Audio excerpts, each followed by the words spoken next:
ನಮಸ್ಕಾರ. ನಿವೃತ್ತಿ ಅನ್ನೋದು ನಮ್ಮ ಜೀವನಕ್ಕಾಗಿ ನಾವು ದಿನನಿತ್ಯ ಮಾಡ್ತಾ ಇದ್ದಂಥ ಕೆಲಸದಿಂದ ದೂರವಾಗುವುದೇ ಹೊರತು, ಜೀವನದ ಕೊನೆಗಾಲಕ್ಕೆ ಜೀವನವನ್ನು ಮುಗಿಸಿ ಹೊರಡೋದಕ್ಕೆ ತಯಾರಿ ಮಾಡುವಂಥ ಘಟ್ಟ ಆಗಬಾರದು. ನಿವೃತ್ತಿನೂ ಲವಲವಿಕೆಯಿಂದ ತುಂಬಿರ್ಬೋದು. ನಮ್ಮ ಸುತ್ತಮುತ್ತ ಬಹಳ ನೋಡ್ತಾ ಇರ್ತೀವಿ. ಬಹಳ ಕಷ್ಟಪಟ್ಟು ಕೆಲಸ ಮಾಡಿ ನಿವೃತ್ತರಾಗಿರ್ತಾರೆ. ಆದರೆ ಆದಂಥ ಹೊಸ ಬದಲಾವಣೆಯನ್ನು ಹೇಗೆ ಸ್ವೀಕರಿಸೋದು ಅಂತ ಗೊತ್ತಾಗ್ದಲೇ ಪಾಪ ಬಹಳ ಕಷ್ಟಪಡ್ತಾ ಇರ್ತಾರೆ. ಇವತ್ತಿನ ಸಂಚಿಕೆಯಲ್ಲಿ ನಮ್ಮ ಪ್ರೀತಿಯ ಸೀನಿಯರ್ ಸಿಟಿಸನ್ಸ್ಗಾಗಿ ನಿವೃತ್ತರಾದ ಮೇಲೆ ಏನೇನು ಮಾಡ್ಬೋದು, ಹೇಗೆ ನಿವೃತ್ತ ಜೀವನವನ್ನು ಸಂತೋಷವಾಗಿ ಅನುಭವಿಸ್ಬೋದು ಅನ್ನೋದ್ರ ಬಗ್ಗೆ ನನಗೆ ಗೊತ್ತಿರೋಂಥ 4 ವಿಚಾರಗಳು ಹಾಗೂ ನಾನು ನನ್ನ ತಂದೆ ತಾಯಿಗೆ ತಿಳಿಸಿದಂಥ 4 ವಿಚಾರಗಳನ್ನ ಹಂಚ್ಕೊಳ್ಳೋಣ ಅಂದ್ಕೊಂಡೆ. ಮೊದಲನೇದಾಗಿ, ಕಾಲ ತುಂಬ ಬದಲಾಗಿದೆ ರೀ. ಮುಂಚೆ ಇದ್ದಂಥ ನಿವೃತ್ತಿ ಜೀವನಕ್ಕೂ ಈಗಿನ ನಿವೃತ್ತಿ ಜೀವನವೂ ಬಹಳ ವ್ಯತ್ಯಾಸ ಇದೆ. ಮುಂಚೆ ಕಾಲದಲ್ಲಿ ದಿನನಿತ್ಯ ದೈನಂದಿನ ಕೆಲಸಗಳು ಮಾಡಲೇಬೇಕಾಗಿತ್ತು. ಒಂದೊಂದು ಸಣ್ಣ ಊರುಗಳಲ್ಲಿದ್ದರೆ ಒಂದು ನೀರು ತರುವಂಥ ಕೆಲಸ ಇರೋದು, ಅಥವಾ ಸಾಮಾನುಗಳು ತರೋದಕ್ಕೆ ಸುಮಾರು ದೂರ ನಡೆಯುವಂಥ ಪ್ರಮೇಯ ಇರೋದು, ಅಥವಾ ಎಲ್ಲರೂ ಸೇರಿ ಬಾಳ್ತಾ ಇದ್ದಂಥ ಕುಟುಂಬಗಳು. ಹಾಗಾಗಿ ಎಲ್ಲರೂ ಮೊಮ್ಮಕ್ಕಳನ್ನು ನೋಡ್ಕೊಳ್ಳೋವಂಥ ಕೆಲಸ ಇರೋದು ದಿನನಿತ್ಯ. ಆಮೇಲೆ ತುಂಬು ಕುಟುಂಬಗಳು, ಎಲ್ಲರೂ ಅತ್ತೆ ಸೊಸೆಯರು ಎಲ್ಲ ಸೇರಿ ಕೆಲಸ ಮಾಡಿ ಅಡುಗೆ ಮಾಡಾಕೋರು. ಬೆಳಿಗ್ಗೆಯಿಂದ ಶುರು ಆದರೆ ಕಾರ್ಖಾನೆ ಥರ ಅಡುಗೆ ಮಾಡೋದು ತುಂಬು ಕುಟುಂಬಕ್ಕೆ. ಈ ರೀತಿ ಇದ್ದಂಥ ಕಾಲಗಳಿತ್ತು. ಈಗ ಎಲ್ಲರೂ ಕೆಲಸಕ್ಕೋಸ್ಕರ, ಬೇರೆ ಬೇರೆ ಕಾರಣಕ್ಕೋಸ್ಕರ ಬೇರೆ ಬೇರೆ ಬೇರೆ ಬೇರೆ ಪುಟ್ಟ ಪುಟ್ಟ ಪುಟ್ಟ ಪುಟ್ಟ ಸಂಸಾರ. ಅಜ್ಜಿ ತಾತಂದ್ರೆಲ್ಲೋ, ಆಮೇಲೆ ತಂದೆ ತಾಯಿಯರು ದುಡಿಮೆ ಮಾಡೋದಕ್ಕೆ ಇಲ್ಲೆಲ್ಲೋ ಬಂದು ಸೇರಿರ್ತಾರೆ, ಮಕ್ಕಳೆಲ್ಲೋ. ಈ ರೀತಿ ಒಬ್ಬೊಬ್ಬರು ಒಂದೊಂದು ಅವರವರ ಜೀವನದ ಓಟದಲ್ಲಿ ಅವರವ್ರದ್ದೇ ಆಗಿ ತೊಡಗಿಸ್ಕೊಂಡ್ಬಿಟ್ಟಿರ್ತಾರೆ. ಹಿಂದಿನ ಕಾಲದ ಕೆಲಸಗಳ ಸ್ವರೂಪವೇ ಆಗಿತ್ತು, ಅವರ ಜೀವನ ಶೈಲಿಯೇ ಆಗಿತ್ತು. ಆದರೆ ಈಗ ಹಾಗಿಲ್ಲ. ಕೊನೆಯ ತನಕ ದುಡಿತಾನೇ ಇರಬೇಕು, ಕಷ್ಟಪಡಬೇಕು ಅನ್ನೋದು ಏನಿಲ್ಲ. ಬಹಳ ಜೀವನ ಸುಲಭ ಆಗೋಗಿದೆ. ಓಡಾಡೋದಕ್ಕೆ ಗಾಡಿಗಳು ಬಂದಿದೆ. ಒಂದು ಆ್ಯಪ್ ಹಾಕ್ಕೊಂಡು ಬುಕ್ ಮಾಡಿದರೆ ಆರಾಮಾಗಿ ಗಾಡಿಗಳು ಮನೆ ಎದುರಿಗೆ ಬರುತ್ತೆ. ಎಲ್ಲದನ್ನೂ ಇವಾಗ ಹೋಮ್ ಡೆಲಿವರಿ ಅಂತ ಶುರುವಾಗಿದೆ. ಒಂದು ಆ್ಯಪಲ್ಲಿ ಬುಕ್ ಮಾಡಿದ್ರೆ ಸಾಮಾನು ಬಂದು ಮನೆಗೆ ಬೀಳುತ್ತೆ. ಎಲ್ಲೂ ಆಚೆನೇ ಹೋಗ್ದಲೇ ಬೇಕಾದ್ರೆ ಮನೆಯಲ್ಲೇ ಜೀವನ ಕಳೆದುಬಿಡ್ಬೋದು ಅನ್ನೋ ಥರ ಈ ಆ್ಯಪ್ಗಳೆಲ್ಲ ಸೇರಿಕೊಂಡು ನಮ್ಮ ಜೀವನವನ್ನು ನಿಧಾನಕ್ಕೆ ಮಾಡ್ತಾಯಿದೆ. ಇರಲಿ. ಆದರೆ ಎಷ್ಟೋ ಜನ ಈಗ ಓಡಾಟ ಮಾಡಿಕೊಂಡು ಅಟ್ಲೀಸ್ಟ್ ಬದುಕೋಕ್ಕೋಸ್ಕರ ವಾಕಿಂಗ್ ಮಾಡೋದು ಇದೆಲ್ಲ ಮಾಡ್ತಾರೆ ನಮ್ಮ ಸೀನಿಯರ್ ಸಿಟಿಸನ್. ಆದರೆ ಎಲ್ಲದಕ್ಕಿಂತ ಮುಖ್ಯ ಒದ್ದಾಟ ಇರೋದೇನೆಂದರೆ, ಬೆಳಗ್ಗೆ ಎದ್ದೇಳ್ತಾರೆ, ಒಂದು ಜೀವನಕ್ಕೋಸ್ಕರ ಒಂದು ವಾಕಿಂಗ್ ಮಾಡ್ತಾರೆ. ಆಮೇಲೆ ಅದಾದಮೇಲೆ ಊಟ ತಿಂಡಿ ಕಾರ್ಯ ಮುಗಿಸಿದರೆ ಅದಾದಮೇಲೆ ಏನು ಕೆಲಸ? Social media. ಸೊ ಈಗ ಸ್ಮಾರ್ಟ್ಫೋನ್ ಬಂದಮೇಲೆ ಎಲ್ಲರೂ ಒಂದು ಫೋನ್ ಇಟ್ಕೊಂಡು ಅವ್ರದ್ದೇ ಆದ ಒಂದೊಂದು ಖಾತೆಗಳನ್ನೆಲ್ಲ ಕಡೆ ತೆಕ್ಕೊಂಡು ಆರಾಮಾಗಿ ನೋಡ್ತಾ ಆರಾಮಾಗಿ ಕಳೀತಾರೆ. ಎಲ್ಲ ಸಂತೋಷ, ಅದು ಸಂತೋಷಕರವಾಗಿದ್ದರೆ ಒಳ್ಳೆಯದು. ಆದರೆ ಬಹಳಷ್ಟು ಜನ ಈ ನಾವೇನು ಈ ನಿವೃತ್ತಿ ಜೀವನದಲ್ಲಿ ಅವ್ರಿಗೆ ಹೇಳ್ಕೊಳಕ್ಕಾಗ್ದಲೇ ಪಾಪ ಒದ್ದಾಡ್ತಾ ಇರ್ತಾರೆ. ಅವ್ರಿಗೆ ಹೊಂದಾಣಿಕೆ ಆಗಿರೋದಿಲ್ಲ. ಜೀವನದಲ್ಲಿ ಎಷ್ಟೋ ಮೆರೆದಿರ್ತಾರೆ ರೀ, ಎಲ್ಲ ಕಡೆ ಓಡಾಡಿರ್ತಾರೆ. ಜೀವನದ ಎಲ್ಲ ಏರುಪೇರುಗಳನ್ನೆಲ್ಲ ನೋಡ್ಕೊಂಬಂದಿರ್ತಾರೆ. ಪ್ರತಿನಿತ್ಯ ಓಡಾಡೋರು ಎಷ್ಟು ಜನ ಇರ್ತಾರೆ. ಆ ಥರ ಎಲ್ಲ ಓಡಾಡಿಕೊಂಡು ಅವ್ರ ಜೀವನದ ಉತ್ತುಂಗಗಳನ್ನು ಕಂಡುಕೊಂಡು ಇದ್ದಕ್ಕಿದ್ದಂಗೆ ಒಂದಿನ ಸುಮ್ಮನೆ ಮನೆಯಲ್ಲಿ ಕೂರಿ ಅಂದರೆ ಮಾನಸಿಕವಾಗಿ ಪಾಪ ತುಂಬ ಅವರಲ್ಲಿ ತುಮುಲಗಳು ಶುರು ಆಗಿಬಿಡುತ್ತೆ. ಒಂದು ಉದಾಹರಣೆ ನೆನಪು ಬರುತ್ತೆ. ನನ್ನ ಸ್ನೇಹಿತನ ತಂದೆ ಪಾಪ ಬಸ್ ಕಂಡಕ್ಟ್ರಾಗಿ ಕೆಲಸ ಮಾಡಿದರು. ಅವ್ರಿಗೆ ಆ ಕೆಲಸ ಅಂದರೆ ಬಹಳ ಪ್ರೀತಿ, ತುಂಬ ಖುಷಿಯಾಗಿ ಕೆಲಸ ಮಾಡಿ ಅದಾದಮೇಲೆ ನಿವೃತ್ತರಾದರು. ಈಗ ನಿವೃತ್ತರಾದಮೇಲೆ ಅವ್ರಿಗೆ ಪಾಪ ತಡ್ಕೊಳಕ್ಕಾಗ್ತಾಯಿಲ್ಲ ಮನೆಯಲ್ಲಿ. ಎಲ್ಲೂ ಆಚೆ ಹೋಗ್ತಿಲ್ಲ, ನಾನೇನು ಮಾಡ್ತಾಯಿಲ್ಲ ಅನ್ನೋ ಪಾಪ ಸುಮಾರು ದಿನ ಸುಮ್ಮನೆ ಓಡಾಡೋರು. ಹೋಗ್ಬಿಟ್ಟು ಸುಮ್ಮನೆ BTS ಹತ್ಕೊಂಡು ಸುಮ್ಮನೆ ಅಲ್ಲಿಗೆ ಹೋಗೋದು ಇಲ್ಲಿಗೆ ಹೋಗೋದು ಇಲ್ಲಿ ಬರೋದು ಮಾಡೋದೆಲ್ಲ ಮಾಡಿದರು. ಆದ್ರೂ ಆ ಪೂರ್ತಿ ದಿನ ಕೆಲಸ ಇಲ್ವಲ್ಲ, ಹಾಗಾಗಿ ಅವ್ರ ಕೈಯಲ್ಲಿ ಪಾಪ ತಡೆಯೋಕ್ಕಾಗ್ತಾಯಿಲ್ಲ. ಸೊ ಅದು ಪ್ಲಸ್ ಆ ವಯಸ್ಸು ಹಾಗೆ ಅವರಿಗೆ ಇರೋವಂಥ BPಯಿಂದ ಸ್ವಲ್ಪ ಮನೆಯವ್ರ ಮೇಲೆಲ್ಲ ಕೂಗಾಡೋದು, ಆ ಒಂದು ತಡೆಯೋಕ್ಕಾಗ್ತಾಯಿಲ್ಲ. ಆ ಹತಾಶೆ ಅವರಿಗೆ ಅದನ್ನು ಸ್ವಲ್ಪ ಬೇರೆಯವ್ರ ಮೇಲೆಲ್ಲ ತೀರಿಸ್ತಾ ಇದ್ದಾರೆ. ಅದು ಮನೆಯಲ್ಲಿ ಸ್ವಲ್ಪ ಕಸಿವಿಸಿ ಆಗ್ತಾಯಿದೆ ಎಲ್ಲರಿಗೂ. ಹೀಗೆ ಪಾಪ ಅವರಿಗೆ ಆದಂಥ ಬದಲಾವಣೆಗೆ ಅವ್ರು ಹೇಗೆ ಅದನ್ನು ತಗೋಬೇಕು ಜೀವನದಲ್ಲಿ, ಅಥವಾ ಅದಕ್ಕೆ ಹೇಗೆ ನಾವು ಅದರಿಂದ ಅದನ್ನು ಅನುಭವಿಸ್ಕೊಂಡು ಹೇಗೆ ಮುಂದುವರಿಯೋದು ಅನ್ನೋದು ಪಾಪ ಗೊತ್ತಾಗ್ತಾರಲ್ಲ. ಇನ್ನೊಂದು ಚಿಕ್ಕ ಉದಾಹರಣೆ ಹೇಳ್ಬಿಡ್ತೀನಿ. ನನ್ನ ಸ್ನೇಹಿತನ ಒಬ್ಬರು ತಂದೆ ಪೊಲೀಸ್ ಡಿಪಾರ್ಟ್ಮೆಂಟಿಂದ ನಿವೃತ್ತರಾದರು. ಅವರಿಗೆ ಸಾಧ್ಯನೇ ಆಗ್ತಾಯಿಲ್ಲ. ಅವ್ರು ಈಗಲೂ ರೋಡಲ್ಲೆಲ್ಲಾದರೂ ಯಾರಾದರೂ ಸ್ವಲ್ಪ ಜೋರಾಗಿ ಬೊಬ್ಬೆ ಹೊಡಿತಾ ಇದ್ದರೆ ಹೋಗ್ಬಿಟ್ಟು ಅವರಿಗೆಲ್ಲ ಬೈಯೋದು, ಈ ಥರ. ಅವರ ಏರಿಯಾದಲ್ಲಿ ಏನೇನು ಗಲಾಟೆ ಗದ್ದಲ ಇದ್ರೂ ಅವ್ರು ಈಗಲೂ ನಿಂತು ಜವಾಬ್ದಾರಿಯಿಂದ ಅದನ್ನೆಲ್ಲ ನೋಡ್ಕೋತಾರೆ ಪೊಲೀಸ್ ಥರ. ಹಾಗೆ ಆದರೆ ಆ ದಿನನಿತ್ಯ ಆ ಕೆಲಸ ಮಾಡೋಕ್ಕಾಗ್ತಿಲ್ಲ ಅನ್ನೋದು ಅವರಲ್ಲಿ ಎಷ್ಟು ತುಂಬಿಟ್ಟಿದೆ ಅಂದರೆ ನನ್ನ ಸ್ನೇಹಿತ ಯಾವಾಗಲೂ ಹೇಳ್ತಾ ಇರ್ತಾನೆ. ರಾತ್ರಿಯೆಲ್ಲ ಎದ್ದು ಬಿಡ್ತಾರಂತೆ ಇದ್ದಕ್ಕಿದ್ದಂಗೆ, ಹಿಡ್ಕೊ ಆ ಥರ. ಆ ಕಾರ್ಯಾಚರಣೆಗಳಲ್ಲಿ ಭಾಗವಹಿಸಿ ಅದು ಆಗಿದ್ದು ಅವ್ರ ತಲೆನಲ್ಲಿ ಅಷ್ಟು ಓಡ್ತಾ ಇರುತ್ತೆ. ಹಿಂಗೆ ನಾವು ಎಷ್ಟೋ ಜನ ನೋಡಿರ್ತೀವಿ ಇದೇ ರೀತಿ. ನಾವು ಮಿಲಿಟ್ರಿಗಳಲ್ಲಿ ಇದ್ದು ಬಂದಂಥವರು, ರಿಟೈರ್ ಆದವರು, ಖಡಕ್ಕಾಗಿ ಜೀವನ ಮಾಡಿರ್ತಾರೆ, ತುಂಬ ಶಿಸ್ತಿನಿಂದ ಬದುಕಿರ್ತಾರೆ. ಆದರೆ ಸಡನ್ನಾಗಿ ಒಂದಿನ ಬಂದ್ಬಿಟ್ಟು ಸುಮ್ಮನೆ ಕೂತ್ಕೊಳ್ಳಿ ಅಂದಾಗ ಆ ಜೀವನಕ್ಕೆ ಅವರು ಹೊಂದ್ಕೊಳ್ಳೋದು ಕಷ್ಟ ಆಗ್ತಾ ಹೋಗುತ್ತೆ. ಹೀಗೆ ಅವ್ರಿಗೆ ಒಟ್ಟಿನಲ್ಲಿ ಏನಾದರೂ ಮಾಡ್ತಾ ಇರಬೇಕು ಅನ್ನೋ ಹಂಬಲ ಮನಸ್ಸಿನೊಳಗಡೆ ಇರುತ್ತೆ. ಏನಾದರೂ ಮಾಡಬೇಕಲ್ಲ ಅನ್ನೋದು ಇದ್ದೇ ಇರುತ್ತೆ. ಆ ಏನಾದರೂ ಮಾಡ್ದಲೇ ಇದ್ದರೆ ಅವರಿಗೆ ಆ ಚಡಪಡಿಕೆ ಶುರು ಆಗುತ್ತೆ. ಅದೇನೋ ಒಂಥರ ಸರಿ ಆಗ್ತಾ ಇಲ್ಲ, ಒಳಗೆ ಒದ್ದಾಡ್ತಾರೆ. ಪಾಪ ಹೇಳ್ಕೊಳಕ್ಕಾಗಲ್ಲ. ಇನ್ನು ನನಗೇನಾದರೂ ಕೆಲಸ ಕೊಡಿ ಅಂತ ಕೇಳೋಕ್ಕಾಗಲ್ಲ. ಹೋಗ್ಬಿಟ್ಟು ಎಷ್ಟೋ ಜನ ಪಾಪ ಅದು ಒಂಥರ ಸಂಕುಚಿತ ಮನೋಭಾವನೆ ಶುರು ಆಗ್ಬಿಡುತ್ತವೆ. ಅಲ್ಲಿಂದ ಶುರು ಆಗುತ್ತೆ ಹತಾಶೆ. ನನ್ನ ಜೀವನದಲ್ಲಿ ಏನು ಇಲ್ಲಲ್ಲಪ್ಪ. ಅವ್ರಿಗೆ ಗೊತ್ತಿಲ್ಲದಲ್ಲೇ ಒಳಗೆ ಕೊರಗೋಕ್ಕೆ ಶುರು ಮಾಡ್ತಾರೆ. ಒಂಥರ ಮೊಬ್ಬಾಗ್ಬಿಡ್ತಾರೆ ರೀ. ಒಂದು ಸ್ವಲ್ಪ ನೀವು ನೋಡ್ತಾ ಎಷ್ಟು ಚೆನ್ನಾಗಿ ಲವಲವಿಕೆಯಿಂದ ಓಡಾಡಿಕೊಂಡು ಖುಷಿಯಾಗಿ ಬಾಳದಂಥ ಮನುಷ್ಯ ಏನಪ್ಪ ಹಿಂಗಾಗೋಗ್ಬಿಟ್ರು ಅಂತ ನಮ್ಮ ಸುತ್ತಮುತ್ತ ನೋಡೋಕೆ ಸಿಗ್ತಾರೆ. ಮಂಕಾಗ್ಬಿಡ್ತಾರೆ ಜೀವನದಲ್ಲಿ. ಏನೂ ಇಲ್ಲ, ಮಾತಲ್ಲಿ ತ್ರಾಣನೇ ಇರೋದಿಲ್ಲ, ಒಂದು ಖುಷಿ ಇರೋದಿಲ್ಲ, ಲವಲವಿಕೆ ಇರೋದಿಲ್ಲ. ನೀವೇನೇ ಕೇಳಿ, ಅಯ್ಯೋ ನಮ್ಮದೇನಿದೆಯಪ್ಪ, ನಾಡು ಹೋಗು ಅನ್ನುತ್ತೆ, ಕಾಡು ಬಾ ಅನ್ನುತ್ತೆ ಅನ್ನೋ ಥರ ಅವರ ಮನಸ್ಸಿನಲ್ಲಿ ಭಾವನೆ ಮೂಡಿಬಿಟ್ಟಿರುತ್ತೆ. ನನ್ನ ತಂದೆ ತಾಯಿಯರಿಗೆ ನಾನು ಹೆಚ್ಚಿಗೆ ಹೇಳೋ ಪ್ರಮೇಯ ಬರಲಿಲ್ಲ, ದೇವ್ರ ದಯೆಯಿಂದ. ಅಂದರೂ ನಾನು ಹೇಳಿದಂಥ ಒಂದು 4 ಮಾತುಗಳು ಅಥವಾ ನನ್ನ ವಿಚಾರನ ಇವತ್ತು ನಿಮ್ಮ ಹತ್ರ ಹಂಚ್ಕೋತೀನಿ. ಆ ಥರ ಯಾರಾದ್ರೂ ನಿವೃತ್ತರಾಗಿ ಆ ಮಾನಸಿಕ ಒಂದು ಖಿನ್ನತೆ ಏನಿರುತ್ತೆಪ್ಪ, ಏನಪ್ಪ ಈಗ ಹೇಳ್ಕೊಳಕ್ಕಾಗ್ತಿಲ್ಲ, ಬಿಡೋಕ್ಕಾಗ್ತಿಲ್ಲ ಅನ್ನೋರಿಗೆ 1-2 ಸಲಹೆಗಳು ನನಗನ್ಸಿದ್ದು, ಅಥವಾ ನಾನು ಆ ಕಾಲಘಟ್ಟ ತಲುಪಿದಾಗ ನಾನೇನು ಮಾಡ್ತೀನಿ ಅಂತ ನಾನು ಯೋಚನೆ ಮಾಡಿದ್ದೀನಿ ಅನ್ನೋದನ್ನು ಇವತ್ತು ನಿಮ್ಮಲ್ಲಿ ಹಂಚ್ಕೋತಾ ಇದ್ದೀನಿ. ಮೊದಲನೇದು ಎಲ್ಲದಕ್ಕಿಂತ ಮುಖ್ಯ ರೀ, ಆರೋಗ್ಯ. ಅದು ಎಲ್ಲರಿಗೂ ಗೊತ್ತಿರೋದೇನೆ. ಆರೋಗ್ಯ ಬಹಳ ಮುಖ್ಯ, ದೈಹಿಕ ಆರೋಗ್ಯ. ಯಾಕೆಂದರೆ ನಮಗೆ ಕೊಟ್ಟಿರೋ ದೇಹ ಒಂದೇ. ನಾವು ಏನೇ ಮಾಡಿದರೂ ಜೀವನದಲ್ಲಿ ಬೇರೆ ಎಲ್ಲದನ್ನು ಬದಲಾಯಿಸ್ಬೋದು, ಬದಲಿ ಮಾಡ್ಬೋದು, ಆದರೆ ದೇಹನ ಬದಲಾಯಿಸೋಕ್ಕಾಗಲ್ಲ. ನಾವು ಯಾವ ದೇಹದಿಂದ ಹುಟ್ಟಿರ್ತೀವೋ ಕೊನೆ ತನಕ ಅದೇ ದೇಹನೇ ತಗೊಂಡೋಗ್ಬೇಕು. ಹಾಗಾಗಿ ದೈಹಿಕ ಆರೋಗ್ಯ ನೋಡ್ಕೊಳ್ಳೋದು ಬಹಳ ಮುಖ್ಯ.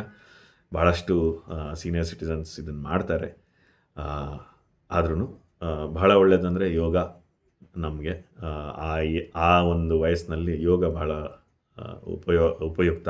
ಎರಡನೇದು ಪ್ರಾಣಾಯಾಮ ಮತ್ತು ಧ್ಯಾನ. ಅದು ನಮ್ಮ ಮಾನಸಿಕ ಸ್ಥಿತಿಯನ್ನು ಚೆನ್ನಾಗಿಡುತ್ತೆ. ಮೂರನೇದು ಬಂದ್ಬಿಟ್ಟು ವಾಕಿಂಗ್ ಎಲ್ಲರೂ ಈಗಿನ ಕಾಲದಲ್ಲಿ ಮಾಡ್ತಾರೆ, ನಮಗೆ ನೋಡೋಕ್ಕೆ ಸಿಗುತ್ತೆ. ಆದರೆ ನನ್ನದು ಒಂದೇ ಒಂದು ಕಿವಿ ಮಾತು ನಾನು ನಮ್ಮ ತಂದೆಗೆ ಯಾವಾಗಲೂ ಹೇಳ್ತಾ ಇರ್ತೀನಿ, ಎದೆ ಉಬ್ಬಿಸ್ಕೊಂಡು ಓಡಾಡಿ ಅಂತ. ಯಾಕೆಂದರೆ ವಯಸ್ಸಾಗ್ತಾ ಪಾಪ ದೇಹ ಸ್ವಲ್ಪ ಹಿಂಗೆ ಬಿಡುತ್ತೆ, ಭುಜಗಳು ಕೆಳಗಡೆ ಬಗ್ಗೋಕ್ಕೆ ಶುರು ಆಗುತ್ತೆ. ಹಾಗಾಗಿ ಯಾವಾಗ ಸರಿ ಇರುತ್ತೋ ಆವಾಗಿಂದನೇ ಎದೆಯನ್ನು ಉಬ್ಬಿಸ್ಕೊಂಡು ಈ ರೀತಿ ನಮ್ಮ ಭುಜಗಳನ್ನು ಹಿಂದಕ್ಕೆ ಮಾಡಿ ಓಡಾಡ್ತಾ ಇರಬೇಕು ನಾವು ವಾಕಿಂಗ್ ಮಾಡಬೇಕಾದ್ರೆ. ನಮ್ಮ ತಂದೆಗೆ ಯಾವಾಗಲೂ ಹೇಳ್ತಾ ಇರ್ತೀನಿ. ಅವಾಗೇನೆಂದರೆ ಆ ಭುಜ ಕೆಳಗಡೆ ಬೀಳೋದು ಸ್ವಲ್ಪ ಕಮ್ಮಿ ಆಗುತ್ತೆ. ವಯಸ್ಸಿಗೆ ತಕ್ಕ ಹಾಗೆ ಕಷ್ಟ, ಅದು ಹೇಳಿದಷ್ಟು ಸುಲಭ ಅಲ್ಲ. ಆದ್ರೂ ಹಿಂದಕ್ಕೆ ಮಾಡಿ ವಾಕಿಂಗ್ ಮಾಡಬೇಕಾದ್ರೆ ಪ್ರಯತ್ನ ಮಾಡಿದರೆ ಸ್ವಲ್ಪ ಸಹಾಯ ಆಗ್ಬೋದು ಅಂತ ನನ್ನ ಭಾವನೆ. ಅದು ನಮ್ಮ ತಂದೆಗೆ ಸ್ವಲ್ಪ ಸಹಾಯ ಆಯಿತು, ಹಾಗಾಗಿ ಹೇಳ್ತಾ ಇದ್ದೀನಿ. ಆಮೇಲೆ ಮನೆಯ ಆಹಾರ ತಿನ್ನೋದು ಬಹಳ ಮುಖ್ಯ. ಆ ವಯಸ್ಸು ಹೇಗಿರುತ್ತೆ ಅಂತಂದರೆ, ಆ ನಿವೃತ್ತ ಆದಂಥ ಜೀವನ ಮಗು ಇದ್ದ ಹಾಗೆ. ಮಕ್ಕಳಾಗ್ಬಿಟ್ಟಿರ್ತಾರೆ, ಇನ್ನೇನಿದೆ ಜೀವನದಲ್ಲಿ ಎಲ್ಲ ಮಾಡಿ ಮುಗಿಸಿದ್ವಲ್ಲ ಅಂತ ಆರಾಮಾಗ್ಬಿಟ್ಟಿರುತ್ತೆ ಜೀವನ. ಮಕ್ಕಳ ಥರ ಇರ್ತಾರೆ. ಆವಾಗ ಎಲ್ಲದನ್ನೂ ತಿನ್ನಬೇಕು ಅಂತ ಆಸಕ್ತಿ ಇರುತ್ತೆ. ಇನ್ನೇನು ತಿಂದ್ಬಿಡೋಣ ಎಲ್ಲದನ್ನು. BP ಇರಲಿ, ಶುಗರ್ ಇರಲಿ, ಏನೇ ಒಂದು ಕಟ್ಟುಪಾಡುಗಳಿರಲಿ, ಡಾಕ್ಟ್ರುಗಳು ಏನೇ ಹೇಳಿರಲಿ, ತಿಂದ್ಬಿಡೋಣ ಅನ್ನೋ ಆ ಒಂದು ಮಕ್ಕಳ ಥರ ಬುದ್ಧಿ ಇರುತ್ತೆ. ಅರ್ಥ ಆಗುತ್ತೆ. ಯಾವಾಗಲೂ ಒಂದು ಸಲ, ತಿಂಗಳಿಗೆ ಒಂದು ಸಲ, ಇವಾಗ ಒಂದು ಸಲ ಅಂದರೆ ಪರವಾಗಿಲ್ಲ.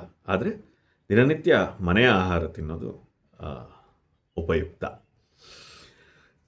ಎರಡನೇದು ಮಾನಸಿಕ ಆರೋಗ್ಯ ಬಹಳ ಮುಖ್ಯ ನಿವೃತ್ತಿ ಜೀವನದಲ್ಲಿ. ಆ, ಇಲ್ಲೇ ಬಹಳಷ್ಟು ಜನ ಪಾಪ ಏನು ಮಾಡಬೇಕು ಅಂತ ಗೊತ್ತಾಗ್ದಲೇ ಒದ್ದಾಡೋದು. ಜೀವನ ಪೂರ್ತಿ ಮೆರೆದು ಒಂದು ಘಟ್ಟ ತಲುಪಿ ಜೀವನದ ಸಾಧನೆಯನ್ನು ಮುಗಿಸಿ ಇನ್ನೇನು ನಿವೃತ್ತರಾಗಿ ಆ ಕೆಲಸ ಮುಗಿಸಿ ಮನೆ ಸೇರಿಕೊಂಡಿರ್ತಾರೆ.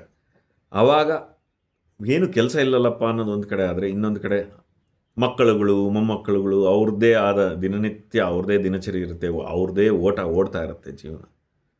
ಅವರೆಲ್ಲ ಓಡ್ತಾ ಇದ್ದಾರೆ, ನಾನು ಮಾತ್ರ ಸುಮ್ಮನೆ ಕೂತ್ಕೋಬೇಕು ಅನ್ನೋವಂಥದ್ದು ಆ ಒಂದು. ಆಮೇಲೆ ಅವ್ರು ಯಾರು ನಿಮಗೆ ಬೇಕಾದ ಹಾಗೆ ನಿಮ್ಮ ಸಮಯಕ್ಕೆ ತಕ್ಕ ಹಾಗೆ ಕೂತು ಮಾತಾಡುವಂಥ ಸಮಯ ಇರೋದಿಲ್ಲ. ಹಾಗಾಗಿ ಜನಗಳು ದೂರ ಆದರು ಅನ್ನುವಂಥ ಭಾವನೆ ಬರೋಕ್ಕೆ ಶುರು ಆಗುತ್ತೆ.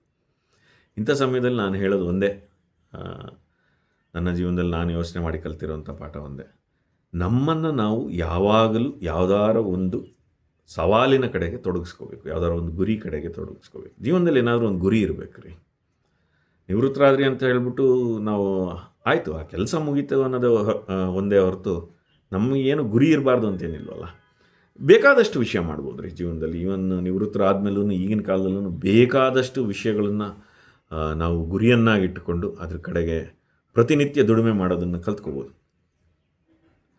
ಏನೋ ಅದಕ್ಕೆ ಯಾರೋ ಒಂದು ಕೆಲಸನೇ ಕೊಡಬೇಕು ಅಂತಿಲ್ಲ. ಈಗ ನಮಗೆಲ್ಲೋ ಹೋಗಿ ಕೆಲಸ ಮಾಡೋಕ್ಕಾಗಲ್ವ? ಹೌದು, ದೈಹಿಕವಾಗಿ ನಾವು ಬಹಳ ನಿಧಾನ ಆಗಿರ್ತೀವಿ, ಮಾಡುವ ಕೆಲಸಗಳು ನಿಧಾನ ಆಗಿರುತ್ತೆ, ನಾವು ಯೋಚನೆ ಮಾಡೋದು ನಿಧಾನ ಆಗಿರುತ್ತೆ, ಎಲ್ಲ ಸರಿ. ಆದರೆ ಗುರಿ ಇರಬಾರ್ದು ಅಂತೇನಿಲ್ಲ. ನಾನು ನನ್ನ ತಂದೆ ತಾಯಿಗೆ ಹೇಳಿದ್ದ ಕೆಲವೊಂದು ಏನು ವಿಷಯಗಳಿದ್ದು, ಮೊದಲನೇದು, ಹೊಸ ಕಲಿಕೆಯನ್ನೇನಾದ್ರೂ ಕಲಿಯೋ ಆಸಕ್ತಿ ಇದ್ದರೆ ಅಥವಾ ಆಸಕ್ತಿ ಬರೆಸ್ಕೊಳ್ಳೋ ಥರ ಇದ್ದರೆ ಹೊಸ ಕಲಿಕೆಯನ್ನು ಕಲಿಯೋಕ್ಕೆ ಶುರು ಮಾಡ್ಬೋದು ರೀ.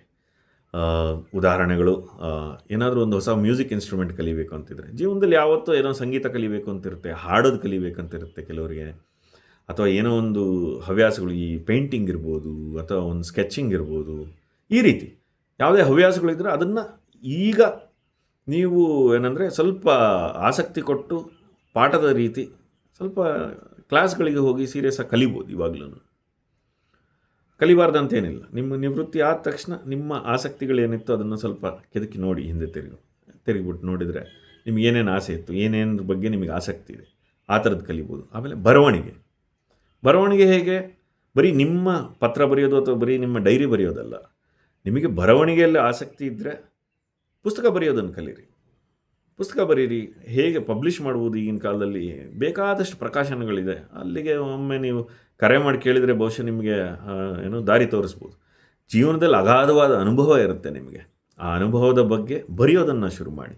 ಪತ್ರಿಕೆಗಳಿಗೆ ಬರೆಯೋಕ್ಕಾಗತ್ತಾ ನೋಡಿ, ಅಥವಾ ಪುಸ್ತಕ ಮಾಡೋಕ್ಕಾಗತ್ತಾ ನೋಡಿ. ಏನೂ ಇಲ್ವಾ, ಇಂಟರ್ನೆಟ್ಟಲ್ಲಿ ಬರಿಬೋದು. ನಿಮ್ಮದೇ ಒಂದು ಬ್ಲಾಗ್ ಅಂತ ಕರೀತಾರೆ, ಬ್ಲಾಗಿಂಗ್ ಅಂತ.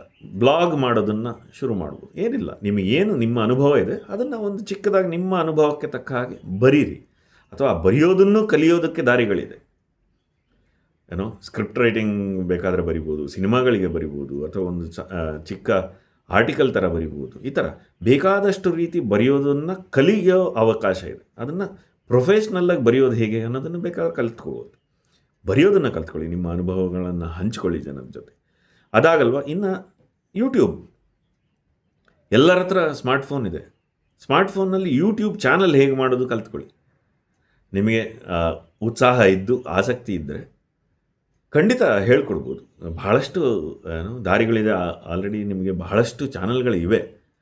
ಹೇಗೆ ಈ ಒಂದು ಯೂಟ್ಯೂಬ್ ಚಾನಲ್ನ ಮೊದಲಿಂದ ಕೊನೆಯ ತನಕ ಮಾಡ್ಬೋದು ಅಂತ ನಿಮಗೆ ಆಸಕ್ತಿ ಇದ್ದರೆ ಖಂಡಿತ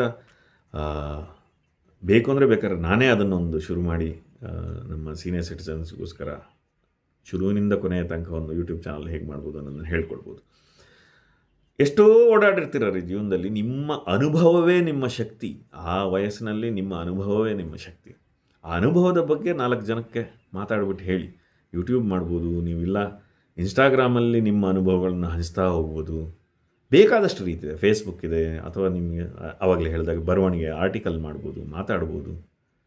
ಅಥವಾ ನಿಮ್ಮ ಬ್ಲಾಗಿಂಗ್ ಅಂತ ಕರೀತಾರೆ. ನಿಮ್ಮ ದಿನನಿತ್ಯ ಜೀವನದಲ್ಲಿ ನೀವು ಹೇಗೆ ಮಾಡ್ತಿದ್ದೀರಾ, ನಿಮ್ಮ ರಿಟೈರ್ಮೆಂಟ್ ಲೈಫ್ ಹೇಗಿದೆ, ಅದ್ರ ಬಗ್ಗೆನೇ ಒಂದು ವಿಡಿಯೋ ಸೀರೀಸ್ ಶುರು ಮಾಡ್ಬೋದು ನೀವು. ಬಹಳಷ್ಟು ಜನ ಪ್ರಪಂಚದಲ್ಲಿ ನಿವೃತ್ತ ಜೀವನದ ಬಗ್ಗೆನೇ ವಿಡಿಯೋಗಳನ್ನು ಮಾಡಿ ಬಹಳಷ್ಟು ಅರ್ನ್ ಮಾಡ್ತಾ ಇದ್ದಾರೆ. ಈಗಲೂ ಸಿಕ್ಕಾಪಟ್ಟೆ ದುಡಿತಾ ಇದ್ದಾರೆ. ದುಡಿಮೆ ಒಂದು ಕಡೆ, ನಾನು ದುಡ್ಡಿನ ವಿಷಯ ಮಾತಾಡ್ತಿಲ್ಲ. ಬಹುಶಃ ನಿಮಗೆ ಈ ವಯಸ್ಸಿಗೆ ಬೇಕಾದಂಥ ಪೆನ್ಷನ್ನು ಅದು ಇದು ಬರ್ತಾ ಇರ್ಬೋದು. ಆದರೆ ನಾನು ಹೇಳ್ತಾ ಇರೋದು ಗುರಿ. ದಿನಕ್ಕೊಂದು ಕೆಲಸ ಅಂತ ಶುರು ಮಾಡ್ಕೋಬೇಕು. ಹೊಸದಾಗಿ ಟ್ರಾವೆಲಿಂಗ್ ಶುರು ಮಾಡಿ, ಶಕ್ತಿ ಇದ್ದರೆ, ಆರೋಗ್ಯ ಇನ್ನೂ ಗಟ್ಟಿ ಇದ್ದರೆ, ನಿಮ್ಮ ಕೈಯಲ್ಲಿ ಎಲ್ಲಿ ಓಡಾಡೋಕ್ಕಾಗುತ್ತೋ, ಓಡಾಡೋ ಆಸಕ್ತಿ ಇದ್ದರೆ ಆದಷ್ಟು ಓಡಾಡಿ, ಟ್ರಿಪ್ಗಳು ಹೋಗಿ. ನನ್ನ ತಾಯಿಗೆ ಯಾವಾಗಲೂ ನಾವು ಅದನ್ನೇ ಹೇಳ್ತಾ ಇರ್ತೇವೆ. ನಮ್ಮ ತಾಯಿ ಯಾವಾಗಲೂ ಓಡಾಡ್ತಿರ್ತಾರೆ. ಎಲ್ಲ ಕಡೆ ಒಂದೊಂದು ಸೀನಿಯರ್ ಸಿಟಿಸನ್ ಗ್ರೂಪ್ ಮಾಡ್ಕೊಂಡು ಒಂದು ಟ್ರಾವೆಲ್ ಮಾಡ್ಕೊಂಡು ಓಡಾಡ್ತಾಯಿರ್ತಾರೆ. ಹಾಂ, ಬೈ ದ ವೇ ನನ್ನದೇ ಒಂದು ಸೀನಿಯರ್ ಸಿಟಿಸನ್ ಟ್ರಾವೆಲ್ಸ್ದು ಒಂದು ಕಂಪನಿ ಕೂಡ ಇದೆ. ಸೊ ಹಾಗಾಗಿ ಓಡಾಡಿ, ಸೀನಿಯರ್ ಸಿಟಿಸನ್ಸ್ ಗ್ರೂಪ್ ಮಾಡ್ಕೊಳ್ಳಿ, ಅದ್ರ ಜೊತೆ ಟ್ರಾವೆಲಿಂಗ್ ಮಾಡಿ, ಕುಕ್ಕಿಂಗ್ ಕಲಿಬೋದು ಹೊಸದಾಗಿ. ಈವನ್ ಹೆಣ್ಣು ಮಕ್ಕಳು ಕೂಡ ರಿಟೈರ್ ಆದಮೇಲೆ ದಿನಕ್ಕೊಂದು ಹೊಸ ಐಟಮ್ ಕಲಿಯೋದಪ್ಪ. ಯಾವುದೋ ಒಂದು ಇಟಾಲಿಯನ್, ಯಾವುದೋ ಲಸಾಯನನೋ ಏನೋ ಅಂತ ಹೊಸದು ಮಾಡೋದು. ನಿಮ್ಮ ಆಸಕ್ತಿ ಇದ್ದರೆ, ಬಹಳ ಮುಖ್ಯ ಏನಂದರೆ ಆಸಕ್ತಿ ಇರಬೇಕು ಆ ಕ್ಷೇತ್ರದಲ್ಲಿ, ಆ ಒಂದು ಕೆಲಸದಲ್ಲಿ. ಅಥವಾ ಕೋಡಿಂಗ್, ನೀವು ಸ್ವಲ್ಪ ಟೆಕ್ನಿಕಲ್ ನಾಲೆಡ್ಜ್ ಇದ್ದರೆ ಕೋಡಿಂಗ್ ಕಲ್ತ್ಕೊಳ್ಳಿ. ಹೊಸದಾಗಿ ಇರೋವಂಥ ಸಾಫ್ಟ್ವೇರ್ ಲ್ಯಾಂಗ್ವೇಜಸ್ ಕಲ್ತ್ಕೊಳ್ಳಿ. ಅದರಲ್ಲಿ ಏನೇನು ಮಾಡ್ಬೋದು ನೋಡಿ. ಇನ್ನೂ ಅಡ್ವಾನ್ಸ್ಡಾಗಿ ಈಗ ಲೇಟೆಸ್ಟ್ ಟ್ರೆಂಡಿಂಗ್ ಏನಿದೆ, ಎ ಐ ಕಲ್ತ್ಕೊಳ್ಳಿ. ಎ ಐ ಬೇಕಾದಷ್ಟು ಆ್ಯಪ್ಸ್ ಇದೆ. ಎ ಐನ ಕಲಿಸುವಂಥ ಆ್ಯಪ್ಸ್ ಇದೆ. ಎ ಐನ ಕಲ್ತುಬಿಟ್ರೆ ನಿಮಗೆ ಬೇಕಾದಷ್ಟು ಮನೆಯಲ್ಲಿ ಕೂತು ಮಾಡೋಷ್ಟು ಕೆಲಸಗಳು, ಬೇಕಾದಷ್ಟು ನಮ್ಮ ಜೀವನ ಪೂರ್ತಿಗೆ ಆಗೋಷ್ಟು ಕೆಲಸಗಳು ಸಿಗುತ್ತೆ. ಎಲ್ಲದನ್ನೂ ಕಲಿಯೋದಕ್ಕೆ ದಾರಿ ಇದೆ. ನಾವು ಮನಸ್ಸು ಮಾಡಿ ಒಂದು ಗುರಿಯಾಗಿ ಅದನ್ನು ಏನು ನಾವು ಕಮಿಟ್ಮೆಂಟ್ ಅಂತೀವಲ್ಲ, ಬದ್ಧತೆ, ನಮಗೆ ಅದೊಂದು ಕಮಿಟ್ಮೆಂಟ್ ಥರ ತೊಗೊಂಡ್ಬಿಡು. ನೋಡಪ್ಪ, ನಾನು ಬೆಳಿಗ್ಗೆ ಎದ್ದರೆ ನಂದು ಬೆಳಗಿನ ಕಾರ್ಯಗಳು ಇಷ್ಟೆಲ್ಲ ಮುಗಿಸ್ಕೊಂಡೆಲ್ಲ ನಾನು ತಯಾರಿ ಆದರೆ ನನಗೆ ಆಫೀಸ್ ಕೆಲಸದ ಥರ ಕೂತ್ಕೊಂಡು ಇದನ್ನು ಮಾಡ್ತೀನಿ ನಾನು ಅಂತ ಒಂದು ದಿನಚರಿ ಹಾಕ್ಕೊಳ್ಳಿ. ಆ ಥರ ಒಂದು ನೀವು ಯಾವಾಗ ಮನಸ್ಸಿಗೆ ಒಂದು ಗುರಿಯನ್ನು ತಗೋತಿರಲ್ಲ, ಆ ಗುರಿ ಒಂದು ಸಲ ನೀವು ಇದು ಮಾಡಿದರೆ ಅಲ್ಲಿಂದ ನಿಮ್ಮ ದಿನನಿತ್ಯ ನೀವು ಪರಿಶ್ರಮ ಪಡೋದಕ್ಕೆ ಒಂದು ದಾರಿ ಸಿಗುತ್ತೆ. ಯಾವಾಗ ನಾವು ಮನಸ್ಸಿನಲ್ಲಿ ಗುರಿ ಇರುತ್ತೆ, ಯಾವುದೇ ವಯಸ್ಸಾಗಲಿ, ವಿದ್ಯಾರ್ಥಿ ಜೀವನಕ್ಕೂ ಇದೆ ಅಥವಾ ನಿವೃತ್ತಿ ಜೀವನಕ್ಕೂ ಇದೆ, ಮನಸ್ಸಿನಲ್ಲಿ ಮೊದಲು ಒಂದು ಗುರಿ ಇರಬೇಕು, ಒಂದು ದಿಶೆ ಇರಬೇಕು ಮನುಷ್ಯನಿಗೆ. ಆ ಗುರಿ ಇದ್ದು ಅದರ ದಾರಿಯಲ್ಲಿ ದಿನನಿತ್ಯ ನಾವು ಪರಿಶ್ರಮ ಪಟ್ಟರೆ, ಆಮೇಲೆ ಅದನ್ನು ಮಾಡ್ತಾ ಮಾಡ್ತಾ ನಮ್ಮ ಜೀವನದಲ್ಲಿ ಪ್ರಗತಿ ಅನ್ನೋದು ಕಂಡ್ರೆ, ದಿನ ಸ್ವಲ್ಪ ಬೆಳೀತಾ ಇದ್ದೀನಪ್ಪ, ಹೌದಪ್ಪ ಇವತ್ತು ಒಂದು ಅಂಶ ಕಲ್ತ್ಕೊಂಡೆ, ಇವತ್ತು ಇನ್ನೊಂದು ಹೊಸದು ಕಲಿತೆ, ನಾಳೆ ಇದು ಸ್ವಲ್ಪ ಕಷ್ಟ ಇದೆ, ನಾಳೆ ನಾನು ಕಷ್ಟಪಟ್ಟು ಇದನ್ನು ಕಲಿಬೇಕು ಅನ್ನೋಂಥ ತುಡಿತ ಬಂದರೆ ನಮ್ಮ ಜೀವನದಲ್ಲಿ, ಅದಾಗದೆ ನಮ್ಮ ನಿವೃತ್ತಿ ಜೀವನ ಬೇಜಾರಾಗದೆ, ಆವಾಗಲೇ ಹೇಳಿದ್ನಲ್ಲ, ಊರು ಹೋಗೋ ಅನ್ನತ್ತೆ, ಕಾಡು ಬಾ ಅನ್ನತ್ತೆ ಅನ್ನೋ ಥರ ಯೋಚನೆ ಮಾಡದೆ, ಲವಲವಿಕೆಯಿಂದ ಹೊಸ ವಿಷಯಗಳನ್ನು ಕಲಿತಾ, ಹೊಸ ಹೊಸ ಸವಾಲುಗಳನ್ನು ಜೀವನದಲ್ಲಿ ಎದುರಿಸ್ತಾ, ಅದರ ಕಡೆಗೆ ದಿನನಿತ್ಯ ಪರಿಶ್ರಮದಿಂದ ಕೆಲಸ ಮಾಡ್ತಾ, ಏನೋ ಒಂದು ಈಗ ನಾವು ಇಂಗ್ಲೀಷಲ್ಲಿ ಹೇಳ್ತೀವಲ್ಲ, ಸೆನ್ಸ್ ಆಫ್ ಅಚೀವ್ಮೆಂಟ್, ಆ ಸೆನ್ಸ್ ಆಫ್ ಅಚೀವ್ಮೆಂಟ್, ಆಮೇಲೆ ಆ ಪ್ರೋಗ್ರೆಸ್ ಅಂತ ಏನು ಕರಿತೀವಿ, ಪ್ರಗತಿ, ಅದರ ಒಂದು ಭಾವ ನಮ್ಮ ಜೀವನ ಪೂರ್ತಿ ಕೊನೆಯ ತನಕ ಇದ್ದರೆ, ಆವಾಗ ನಮ್ಮ ಜೀವನ ಲವಲವಿಕೆಯಿಂದ ತುಂಬಿರುತ್ತೆ. ಬಹುಶಃ ನನ್ನ ನಿವೃತ್ತಿ ಜೀವನ ಹೇಗಿರಬೇಕು ಅಂತ ನಾನು ಯೋಚಿಸಿದಾಗ ನಾನಿದಿಷ್ಟನ್ನು ಯೋಚಿಸಿದ್ದೆ. ನನ್ನ ತಂದೆ ತಾಯಿ ನಿವೃತ್ತಿ ಜೀವನವನ್ನು ನೋಡಿದಾಗ, ಅಥವಾ ಬೇರೆಯವ್ರ ನಿವೃತ್ತಿ ಜೀವನವನ್ನು ನೋಡಿದಾಗ, ನಾನು ನಿವೃತ್ತನಾದ ಮೇಲೆ ಹೇಗಿರಬೇಕು ಅಂತ ನಾನು ಯೋಚನೆ ಮಾಡಿದಂಥದ್ದನ್ನು 4 ಅಂಶನ ನಿಮ್ಮ ಹತ್ರ ಹಂಚ್ಕೊಳ್ಳೋಣ ಅಂದ್ಕೊಂಡೆ. ಏನಾದರೂ ಸ್ವಲ್ಪ ಆಚೆ ಈಚೆ ಆಗಿದ್ದರೆ ಅಡ್ಜಸ್ಟ್ ಮಾಡ್ಕೊಳ್ಳಿ. ಬಹುಶಃ ಇದನ್ನು ನೋಡ್ತಾ ಇರೋರೆಲ್ಲ ನನಗಿಂತ ದೊಡ್ಡವರು ಇರ್ತೀರ. ಹಾಗಾಗಿ ನಿಮ್ಮ ಆಶೀರ್ವಾದ ಸದಾ ಇರಲಿ. ನಿಮ್ಮ ನಿವೃತ್ತ ಜೀವನ ಲವಲವಿಕೆಯಿಂದ ಖುಷಿಯಾಗಿ ಮುಂದುವರಿಲಿ ಅಂತ ಆಶಿಸ್ತೀನಿ. ನಮಸ್ಕಾರ.